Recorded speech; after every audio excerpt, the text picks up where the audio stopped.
Halo semuanya, selamat datang lagi di sesi bedah kasus kita. Hari ini kita nggak cuma bakal ngelihat suatu peristiwa dari luarnya aja, tapi kita bakal bener-bener membongkar tuntas anatomi dari sebuah krisis korporat berskala nasional.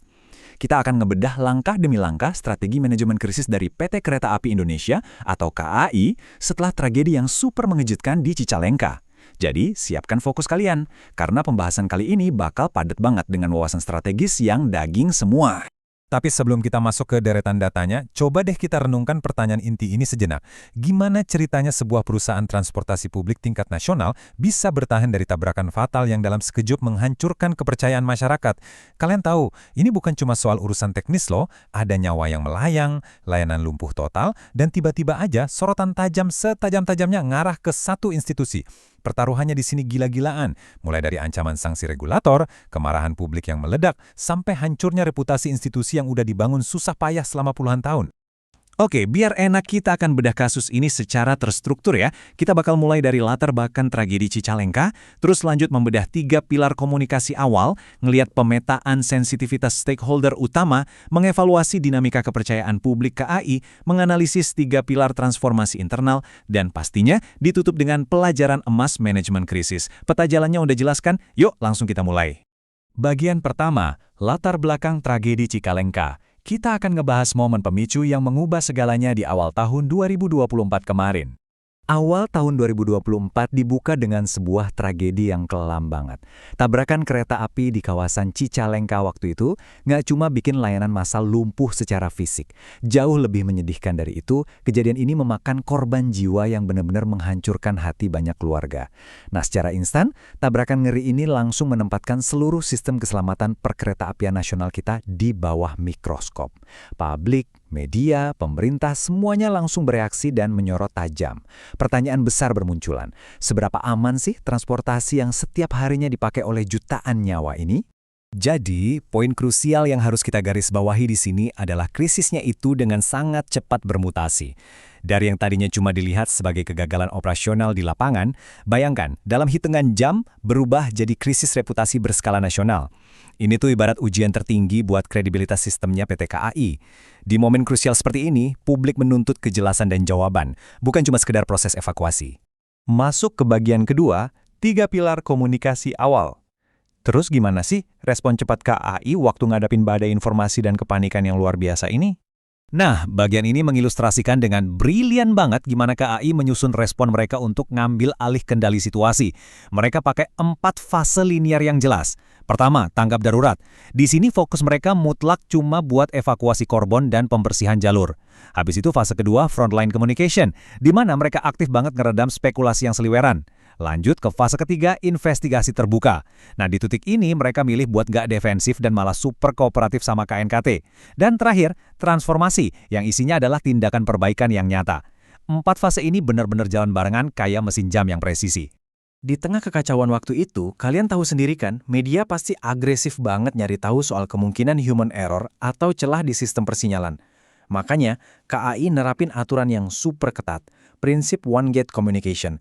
Jadi semua rilis informasi resmi itu dipusatkan cuma dari satu pintu otoritatif aja. Kenapa coba? Ya pastinya buat mencegah adanya orang dalam yang ngomongnya beda-beda, terus buat matiin rumor-rumor liar, dan yang paling penting biar perusahaan nggak kelihatan nutup-nutupin fakta atau terkesan nggak kompeten. Miskomunikasi sekecil apapun di fase ini, wah itu efeknya bisa fatal banget buat persepsi publik. Sekarang kita masuk ke bagian ketiga, pemetaan sensitivitas stakeholder utama. Dalam situasi krisis, sadar nggak sih kalau tiap pihak tuh butuh pendekatan yang beda-beda? Menentukan prioritas ini fondasi yang sangat penting. Coba deh kalian perhatikan proporsi di bagian donat ini. Ini tuh semacam peta sensitivitas strategis yang mereka pakai. Lihat ya, 45% fokus penanganan itu dialokasikan secara mutlak buat para korban dan keluarganya. Kenapa harus sebesar itu? Karena pendekatan ke mereka ini 100% harus soal belasungkawa, ngasih santunan dengan cepat, dan layanan kesehatan, bukan malah ngasih pembelaan teknis. Menempatkan korban sebagai prioritas utama dan benar-benar memperlakukan mereka sebagai manusia, bukan cuma sekedar data insiden, itu krusial banget buat ngebangun kembali yang namanya kepercayaan emosional. Nah, setelah urusan itu tertangani, baru deh 30% fokusnya digeser ke keterbukaan data dengan pemerintah dan regulator demi mengamankan dukungan politik. Lanjut ke bagian keempat, dinamika kepercayaan publik KAI. Nah, yang benar-benar menarik dari slide ini adalah gimana kita bisa ngelihat langsung efek dari komunikasi tadi diterjemahkan ke dalam angka yang nyata. Grafik ini tuh seakan-akan ngomong lantang banget ke kita. Sebelum krisis, KAI itu asyik menikmati tingkat kepercayaan publik di angka 85%. Tinggi banget kan? Tapi begitu tabrakan terjadi, perhatikan deh, gimana angkanya langsung terjun bebas sisa 35% doang. Hancur lebur.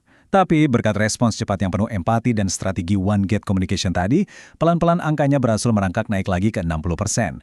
Dan puncaknya nih, setelah mereka ngebuktiin kalau memang ada reformasi internal secara nyata, kepercayaan publiknya pulih secara impresif, balik lagi ke angka 80%. Ini bukti nyata loh kalau reputasi sebuah perusahaan itu dinilai bukan pas lagi keadaan normal, tapi dari seberapa tangguh dan transparan mereka pas lagi dihantam badai krisis. Oke, sekarang bagian kelima. 3 pilar transformasi internal. Karena jujur aja, janji manis humas itu nggak ada artinya tanpa perubahan nyata kan? Terus apa sih 3 pilar perbaikan yang KAI lakuin sampai bisa ngeraih angka 80% tadi?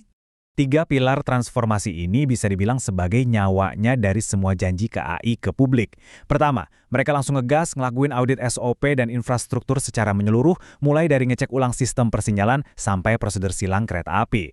Kedua, penguatan safety culture. Maksudnya gimana? Mereka nggak cuma asal ngehukum orang, tapi ngelatih ulang SDM-nya dan ngebangun disiplin pengawasan di lapangan biar kesadaran soal keselamatan ini jadi sesuatu yang mutlak.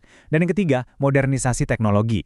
Ini penting banget, yaitu ngelakuin digitalisasi pada sistem monitoring terpusat buat secara proaktif mencegah risiko human error. Langkah-langkah ini sukses mengubah yang tadinya cuma sebatas janji PR jadi protokol keselamatan yang berwujud nyata. Kita masuk ke bagian ke-6. Pelajaran emas manajemen krisis. Udah sampai di penghujung bedah kasus nih. Kira-kira apa ya esensi terpenting dari semua pembongkaran kasus yang udah kita bahas tadi? Saya pengen kalian benar-benar meresapi kutipan dari sumber analisis kita hari ini. Bunyinya gini, dalam industri transportasi publik, yang dipertaruhkan bukan hanya soal kualitas layanan operasional, tetapi nyawa manusia dan kepercayaan publik yang hakiki. Ini dalam banget ya, publik di zaman modern itu kritis-kritis. Mereka jauh lebih menghargain kejujuran, transparansi, sikap kooperatif, dan tanggung jawab yang nyata, dibandingin cuma dengerin narasi pencitraan kaku dari divisi hubungan masyarakat. Pada akhirnya, transparansi yang absolut itu bakal selalu menang ngalahin yang mamanya sekedar pencitraan kosmetik, selalu. Sebagai penutup, saya mau ninggalin satu pertanyaan buat kalian renungkan. Gimana caranya organisasi-organisasi raksasa lainnya bisa mengaplikasikan aturan emas soal transparansi ini buat bertahan dari senario terburuk mereka sendiri? Krisis emang nggak pernah bisa diprediksi kapan datangnya, tapi respons kita pas krisis itu terjadi selalu bisa dirancang dari sekarang. Jadi terus pelajari strategi-strategi kayak gini, dan coba deh aplikasikan kerangka berpikirnya di bidang kalian masing-masing.